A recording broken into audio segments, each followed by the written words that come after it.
Hi friends, welcome to tells by lucky channel. ఈరోజైతే Lucky's కిచెన్లో vegetable rice అయితే తయారు చేశాను. ఇది కార్తీక మాసం కాబట్టి మేము నాన్ వెజ్ అయితే తినము. చాలామంది నాన్ వెజ్ తినే వాళ్ళకైతే సండే ఈ వెజిటేబుల్ రైస్ అయితే మనకి మంచిగా చేసుకుంటే పిల్లలు బాగా తినడానికైతే ఉంటుంది. నాన్ వెజ్ తినే వాళ్ళకైతే ఈ వెజిటేబుల్ బిర్యానీ చేసుకొని తింటే మనకి కొంచెం మసాలా యాడ్ అవుతుంది కాబట్టి అల్లం, తెల్లగడ్డ, కొంచెం గరం మసాలా వేసుకుంటాం. మనకి నాన్ వెజ్ తిననట్టు ఫీలింగ్ అయితే రాదనమాట. పిల్లలు కూడా బాగా ఇష్టంగా తింటారు, పెద్దవాళ్ళు కూడా బాగా ఇష్టంగా తింటారు. దీంట్లోకి అయితే నేను క్యారెట్, బీన్సు, ఉల్లగడ్డ, బఠానీలు, బీన్స్ అయితే సన్నగా కోసుకోవాలన్నమాట. ఈ క్యాప్సికమ్ కూడా ఒకటి తీసుకున్నాను. క్యాప్సికమ్ కూడా సన్నగా పీసెస్గా కట్ చేసుకోవాలి. ఒక ఆనియన్ కూడా తీసుకోవాలన్నమాట. ఆనియన్ కూడా సన్నగా కట్ చేసుకోవాలి.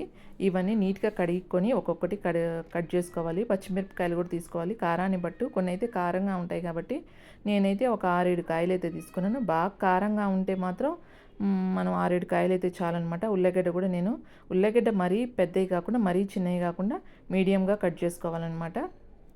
నేనైతే ఉల్లగడ్డలు అయితే ఒక 4-5 గడ్డలు తీసుకున్నాను. క్యారెట్ అయితే 2, బీన్స్ అయితే మనకి రైస్ బట్ట అనమాట. నేను 1/2 కేజీ రైస్కి ఇట్లా 2 క్యారెట్లు, బీన్స్ ఇవన్నీ తీసుకున్నాను. మీకు రైస్ ఎక్కువ ఉంటే వెజిటేబుల్స్ క్వాంటిటీ కొంచెం ఎక్కువ చేసుకోవాలి. ఇవన్నీ కట్ చేసేసుకొని పొయ్యి మీద అయితే దబర పెట్టేసుకున్నాను. దీంట్లోకి అయితే నెయ్యి వేసుకుంటే మనకి టేస్ట్గా ఉంటుంది. నేనైతే ఒక 100 గ్రాముల నెయ్యి అయితే వేసానమాట. దీంట్లోకి చెక్క, లవంగ, పువ్వు ఇవైతే వేసుకున్నాను. యాలక్కాయ కూడా వేసుకుంటే మనకి మంచిగా స్మెల్ వస్తుంది కాబట్టి యాలక్కాయ కూడా వేసుకున్నాను. కొంచెం మనకి పిల్లలకు, పెద్దవాళ్ళకి జీడిపప్పు వేసుకుంటే కొంచెం టేస్ట్గా ఉంటుంది కాబట్టి నేనైతే జీడిపప్పు వేద్దాం అనుకుంటున్నాను. ఇదైతే మంచి క్వాలిటీ జీడిపప్పు, మంచి టేస్ట్గా ఉంటుంది కాబట్టి వెజిటేబుల్ బిర్యానీలోకి అయితే నేను జీడిపప్పు వేస్తున్నాను. ఇది డైరెక్ట్గా కాకుండా మనం కొంచెం నెయ్యిలో వేపుకుంటే పచ్చివాసన పోతుంది, మనకి కొంచెం టేస్ట్ కూడా ఉంటుంది కాబట్టి జీడిపప్పు కూడా నేను 2గా చేసేసి వేపేసుకుంటున్నాను. దీంట్లో అయితే కొంచెం షాజీరా కూడా వేసుకుంటున్నాను. జీడిపప్పు, చెక్క, లవంగా ఇవి వేగాక నేను ఆనియన్ అయితే వేసేసుకుంటున్నాను. ఆనియన్ కొంచెం వేగాలన్నమాట. కొంచెం దూరగా వచ్చే వరకు చిల్లీ కూడా వేసేసుకుని, చిల్లీ చిటపట అంటుంది కాబట్టి పైన పడుతుంది కాబట్టి కొంచెం మంట స్లోలో పెట్టుకొని వేపుకోవాలి. మనకి ఇవన్నీ వేపుకున్నాక కొంచెం ధనియాలు, జీలకర్ర కూడా నేను పౌడర్ అయితే పట్టుకుంటున్నాను. దాన్ని కూడా వేపి పక్కన పెట్టుకున్నాను. ఈ క్యారెట్ కూడా యాడ్ చేసుకుంటున్నాను. క్యారెట్ కూడా వేసేసుకోవాలి. ఇవి మనకి కొంచెం నెయ్యిలో వేగాలి కాబట్టి మరీ అంత పెద్దవి కాకుండా చిన్నవి కాకుండా మీడియంలో కట్ చేసుకోవాలి. అంటే ఉడికిపోయేటట్టు అనమాట. మనకి తొందరగా అన్నీ కట్ చేసుకొని మనం బాగా వేపుకోవాలన్నమాట. ఇవి బాగా ఫ్రై అయిపోయి ఉప్పు, కారం అవి కూడా వీటికి బాగా పట్టాలి. మనకి చిల్లీస్ వేసుకున్నాం కాబట్టి పచ్చి బఠానీలు కూడా నేను నానబెట్టుకున్నాను. పచ్చి బఠానీలు 2 అవర్స్ అయితే నానబెట్టుకొని ఇవి వెజిటేబుల్స్ ఫ్రై చేసుకునేటప్పుడు వేసుకోవాలి. సాల్ట్ కూడా వేసుకోవాలి. కూరగాయలన్నిటికీ సాల్ట్ వేగేటప్పుడే వేసేయాలన్నమాట. బాగా కలుపుకోవాలి. ఈ సాల్ట్ ఈ వెజిటేబుల్స్ అన్నిటికీ పడితే కొంచెం వెజిటేబుల్స్ అన్నీ సప్పగా కాకుండా కొంచెం టేస్ట్గా ఉంటాయి. దీంట్లోకి ధనియాలు, జీలకర్ర పౌడర్ అని చెప్పాను కదా, అది వేపి పౌడర్ చేసి పెట్టుకున్నాను. దాన్ని కూడా యాడ్ చేసుకుంటున్నాను. ధనియాలు, జీలకర్ర పౌడర్ వేసుకుంటే మనకు టేస్ట్ వస్తుంది. ఇది కూరగాయలు వేగేటప్పుడే ఇది వేసేసుకోవాలన్నమాట. వేసుకొని ఈ కూరగాయలు వేపుకోవాలి. నెక్స్ట్ అయితే ఇవన్నీ బాగా వేపుకున్నాక మనకి కారం సరిపోయిందో లేదో లాస్ట్ చూసుకొని కలుపుకోవాలన్నమాట. పసుపు కూడా కొంచెం వేసుకున్నాను వెజిటేబుల్స్లోకి. పసుపు కూడా వేసుకొని బాగా కలుపుకొని ఒక 5 మినిట్స్ దాకా మనకి ఉడకాలి. మూత పెట్టేసేయాలి.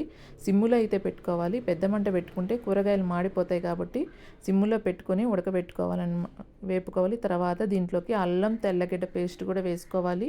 అంటే ఇది వెజిటేబుల్ బిర్యానీ కాబట్టి అల్లం, తెల్లగడ్డ వేసుకున్నా కూడా కొంచెం టేస్ట్గా ఉంటుంది. అల్లం, తెల్లగడ్డ కూడా వేసుకొని మెత్తగా పేస్ట్ పట్టుకొని దీన్ని కూడా కలిపేసుకున్నాను ఈ వెజిటేబుల్స్లోకి. ఇది కూడా అల్లం పచ్చి వాసన పోయే వరకు ఈ కూరగాయల్లో వేసేసి బాగా వేపుకోవాలన్నమాట. ఈ కూరగాయలకు కూడా ఈ అల్లం, తెల్లగడ్డ పేస్టు, ధనియాలు, జీలకర్ర పేస్ట్ ఇవన్నీ బాగా పడతాయి. మంచి టేస్ట్ అనిపిస్తాయి కూరగాయలు కూడా. బాగా కలుపుకొని ఇవన్నీ బాగా అడుగు మాడకుండా మనం కలబెట్టుకుంటూ ఉండాలన్నమాట. అడుగు మాడితే బాగుంటుంది. కొంచెం కారం నాకు తక్కువైనట్టు అనిపించింది. నేను కొంచెం కారం కూడా కలుపుకుంటున్నాను. కారం కలుపుకొని బాగా కలిపేసుకొని పెట్టుకోవాలి. రైస్ అయితే నేను పక్కన కడిగి నానబెట్టుకున్నానమాట. ఈ రైస్ బాగా ఒక 2 అవర్స్ అయితే నానాలి. ఇది బాస్మతి రైస్ అయితే నేను తీసుకున్నానమాట. దీనికి 1 గ్లాస్ రైస్కి 1.5 గ్లాస్ వాటర్ అయితే మనకి పడుతుందన్నమాట. ఈ రైస్ వేసాక ఎక్కువ కలపకూడదనమాట. కలిపితే విరిగిపోతుంది కాబట్టి బాస్మతి రైసు నేను పైనే కొంచెం స్మూత్గా మనం కలుపుకోవాలి.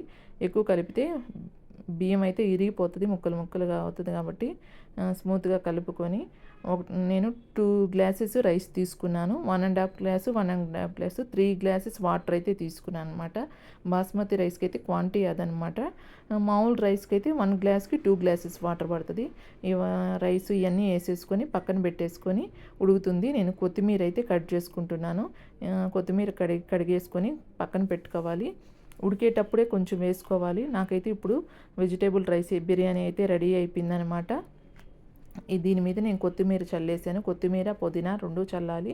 చల్లాక కొంచెం పైనే కలపాలన్నమాట. మరీ ఎక్కువ కలపకూడదు, చెప్పాను కదా రైస్ విరిగిపోతాయని. ఇప్పుడైతే నాకు వెజిటేబుల్ రైస్ రెడీ అయిపోయింది. నేను దీంట్లో ఉప్పు కొంచెం తక్కువైందో లేదో చూసుకొని పైనే మనం కూడా కలుపుకోవచ్చు.